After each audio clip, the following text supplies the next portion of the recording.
Hi everyone! This is Mami Shuvi and for today's vlog guys, ayan samahan nyo kami sa aming daily vlog ng aking mga palabla. Nagpabakuna kami guys sa among mga sigbin guys. Then pag man namong bakuna dito dan mo sa guys sa immigration para mag-annual report sa akong hobby. At bumili na rin kami ng ID cover ni Brandon dahil nasira na yung yung old cover niya. At dito na rin pala kami nag-lunch guys. Shawarma yung lunch namin. First time ni Brandon kumain doon. So ayan, tinuraan ko lang siya paano kumain. So pagkatapos namin mag-lunch guys, pumunta na kaagad kami sa wet market. Namili kami ng gulay guys, pang dinner namin at saka pang breakfast namin para healthy. Ayun. Pagkatapos namin mamalingki guys, nandito na naman kami sa Titi Store. Ayan, nag-grocery kami guys kasi nag-restock si Habi ng mga international food niya para sa pangluto niya araw-araw. At ayan naman si Brandon, kumuha na rin siya ng corned beef guys.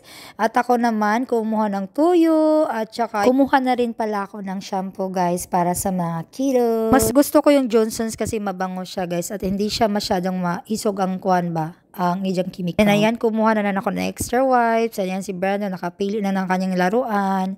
Tsaka kinuhaan ko rin si Brianna tsaka si Britney ng laruan nila guys para hindi sila magsilos. So ayan guys, nakapag-check out na kami guys. Ready to go home na. That's it for our vlog today. Babu!